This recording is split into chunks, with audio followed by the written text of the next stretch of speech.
I don't have a lot of reasons to put on suit jackets these days, or button-up shirts, or pants. I read every single comment I get on this YouTube channel.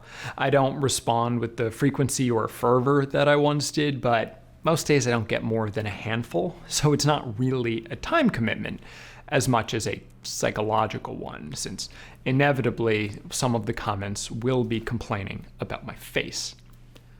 But I still look, not out of some particular self-loathing, but because it is genuinely fascinating to me when people find and react to my older videos.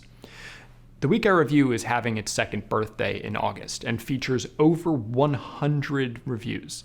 There are enough here that I had straight up forgotten that I reviewed, for example, Los Angeles tacos right there at the beginning. And last week, someone called me out for my choice of locations. Recently, I've had a couple of people comment on my review of Timo Janto's The Night Comes for Us, a viciously well-crafted martial arts movie that has had to satiate all of us ravenous Raid fans since series director Gareth Evans seems to have abandoned the characters that made him famous and returned to the UK to work in his native language. Which, fair enough. They were there to recommend to me a new subject. Apparently, like so many others, Evans had turned to TV. And obviously, that got my attention. While I don't love all of his work with the fervor that I do the Raid 2 Barandal, whose spot on my best of the decade list is well-deserved, Gareth Evans is one of my favorite working directors. His action is obviously and understandably the signature, but he's not a one-trick pony. The cult-centric Safe Haven segment of VHS 2 done alongside Janto was by far its best, and even the Raid 2's dramatic interludes between those incredible fight scenes are quite good. I will admit that on subsequent rewatches, I had wished that there was a little less talking on the whole, but I recently sat down for the first full viewing in a while, and all of the gang family drama that clearly sowed the seeds for this particular review subject just didn't bother me. Hello, by the way, and welcome to the Week I Review. You can call me ACAB, and today I am talking about Gangs of London. It's bold calling your show that, I think. There's a gravitas there because it inevitably invites comparisons to Martin Scorsese's classic Gangs of New York. It's like calling your project Once Upon a Time in Anywhere. It sets an expectation, and so Gareth Evans has to deliver on that. Though not just him, because you see, unlike many recent shows with auteur types in their credits, this is not a purely Gareth Evans endeavor.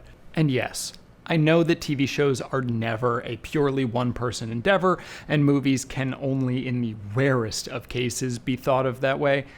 But you look at something like Devs, and it really does feel like an Alex Garland production through and through. He's a co-creator alongside Matt Flannery, a man who does not yet have his own Wikipedia page, but has been Evans' cinematographer on every one of his features, going all the way back to his 2006 debut, Footsteps. But now, Flannery's raising his profile, serving as co-EP on an entire TV series and co-writing 2 of the episodes with Evans. But those 2, the first and 5th of the season's 9, are the only ones that Evans directed. It is slightly disappointing to not have had more of his direct hand in there, but I'll take what I can get. The rest come from Corin Hardy and Xavier Gens. It's an interesting group because what they have in common isn't what you would expect coming into a sprawling crime drama. It's horror. After returning to the UK, Evans set his sights once again on creepy cults with his Netflix exclusive film Apostle, which is a very solid flick that, like so many others, was completely buried by the glut of their constant releases. And it's no Midsummer, but it is definitely worth checking out. Hardy, who directed 4 of the episodes, has fewer works to his name and none outside the horror genre. His most recent film is the not particularly good Conjuring prequel, The Nun, making him kind of an odd choice for anything. I guess Evans saw something in him that the rest of us had not. Gens is better established and has a more eclectic filmography, but his most notable project is 2007's Frontiers, which is one of the better-known entries in the new French extremities wave, up there with films like Irreversible, High Tension, and Martyrs. It seems fitting to get a group of horror directors involved in a project that literally begins with a man screaming for his life as he's dangled off of a building before being set on fire. It's a brutal opening, one that sets the tone for the rest of the show. While Gangs of London isn't a horror series, its brutality is certainly horrific, shockingly so, with some moments that are bloodier than anything I've ever seen on TV. If we're being honest, I've been a little brutal contented out recently between binging Gangs of London, running through The Last of Us Part 2 this past weekend for not YouTube-related review, and having recently started watching Hannibal. In my notes for The Last of Us Part 2, I would just write down instances of violence that made me say gross out loud. And I did something similar for this show. A few examples: wound self-stapling, a sniper shot to the head, and the fire table, the last of which is the kind of moment you could only get from a horror director. As for Hannibal, I know it's not a new take, but it is genuinely shocking what that show was able to get away with on network television. Like, the images of corpses in Hannibal are generally, though not always, worse than the images of corpses in Gangs of London, but the latter shows you how bodies actually get mangled, which makes for a different kind of difficult viewing experience. And I really shouldn't have been surprised. This is a premium cable type experience from the director of the Raid films. Like, The Raid 2 begins with a dude's face disintegrating from a point-blank shotgun wound. How could Gangs of London be otherwise? I said before that there is some shared DNA with at least the dramatic aspects of that film. Both are about a badass undercover agent who has to get close to the son of a high-ranking gangster. Here, the agent is Elliot Finch, played by Sope Dirisu. When we meet him, he's seemingly an ambitious nobody who is also one hell of a fighter. He's trying to get into the good graces of Sean Wallace, played by Joe Cole, who is the heir apparent to the most substantial crime empire in London. The Wallace operation serves as the point of entry for all of the illicit substances that make their way into London. He provides for their safe passage into the city and then takes care of the laundering of the money in the process through his enormous real estate holdings. At the beginning of the pilot, shortly after we watch Sean Wallace light a man on fire, we see his father, Finn Wallace, get shot in the head by an actual nobody who has no idea what hell he is about to unleash.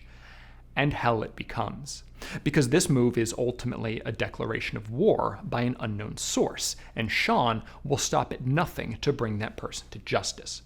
He is a hothead, and his only priority is revenge. He shuts down access to the city's ports and his various protections. This, of course, creates problems.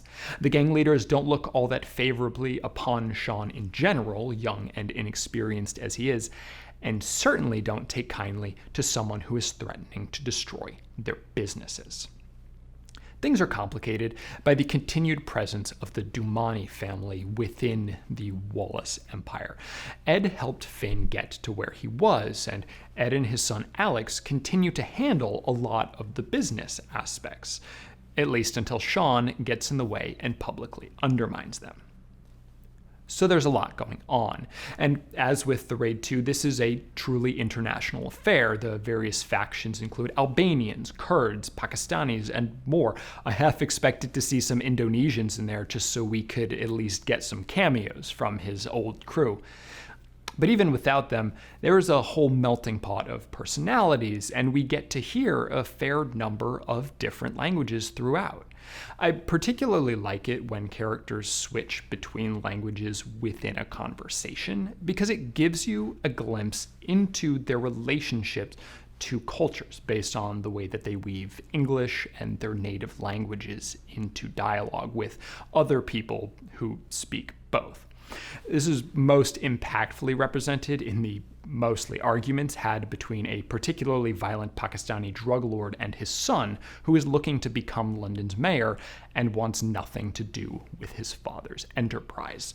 On the note of subtitles, as someone who is not used to more intense varieties of British accents, my girlfriend and I actually watched the first 2 episodes of the show with subtitles on.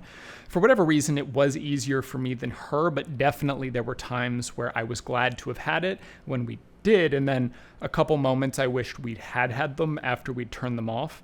If you aren't comfortable with heavy accents, I definitely recommend doing the same, at least at first. You'll get into the groove before too long. These characters flesh out a compelling criminal underworld, and seeing how the clashing interests of the groups play out against the greater backdrop is what makes it an easy show to just keep on going with. I also appreciated the fact that it never feels like it's trying to exploit its characters or its actors. Particularly noteworthy is that there is no full frontal female nudity, or any frontal female nudity at all. Until halfway through the finale, you don't even see a naked woman, and other than an incredibly brief shot from the side, there's nothing exposed there either. A scene where Sean goes to find his brother Billy, which in basically any other gang narrative would have taken place in a strip club, actually happens during an all-male sex party. And while that's not really my thing, I genuinely loved the refusal to cater to the straight male audience that a story like this is obviously targeting. That isn't to say that the show is some deeply subversive dissection of the crime thriller. It's not. Gangs of London throws in some genuinely interesting twists, but it really follows a lot of the expected beats, and that's fine. I have no problem with a show that sticks with convention if done well, and it is. As with any series, there are subplots that make more or less sense than others, and sometimes it feels like scenes that are crucial to audience understanding are just missing entirely.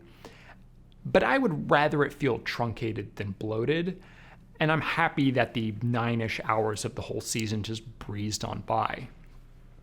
Admittedly, it is hard to get bored when you've got Gareth Evans' action going on.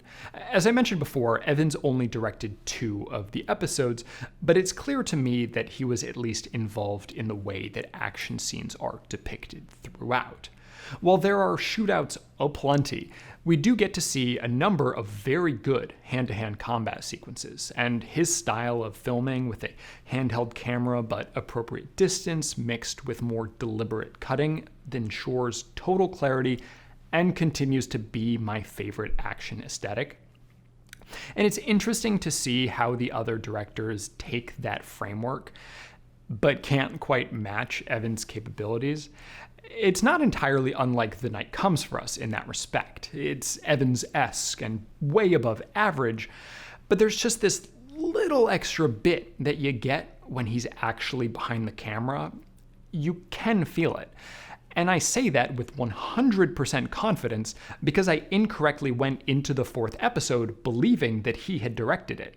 I had looked at the IMDb pages a few days earlier and just misremembered 5 as 4, and since the series features no opening credits, there was no indication that I was wrong, other than a nagging feeling that something was off. After the episode's first big action sequence, I said out loud, I don't think that was a Gareth Evans fight scene. And it wasn't. But that next episode, man, that's Gareth Evans as fuck. I understand why he chose to tackle the pilot and the season's midpoint. The first, obviously, establishes the feel of the world, and it makes sense that the showrunner would want to do that. It also sets a precedent for the action, having as it does a brief but awesome fight in a bar where we really get to see who Elliot is as he wrecks a bunch of dudes in and behind a pub, using first his fists and then a throwing dart. And then the 5th episode features a massive, prolonged shootout between a militia group and some regular gangsters that just seems like exactly the kind of thing that the man who made The Raid would want to put his stamp on. It is straight up carnage, but so lovingly rendered. And the action is what makes Gangs of London really unique, at least within the genre of English language gangster dramas. It's bold, brutal, and memorable. And I'm quite curious about the 2nd season that was just announced in partnership between Sky and AMC instead of the 1st season's Cinemax, which is a service I had straight up forgotten existed until I was recommended this show. The first season ends with a whole lot of bodies and really not a ton of questions that I felt needed to be answered. But the move will surely expand the series' reach, even if it tones down some of the more intense elements. And I'm glad about that. Because even if this show is not yet an indisputable classic, there are much worse ways that I've spent my time in quarantine. 7.7 out of 10. Thank you so much for watching, and thank you particularly to my patrons, my mom, Hamray and Marco, Kat Saracata, Benjamin Schiff, Anthony Cole, @BlasianFMA, Magnolia Denton, Elliot Fowler, and Greg Lucina. If you like this video, that's great. If not, I'm sorry. If you want to see more, please subscribe. I hope to see you next week.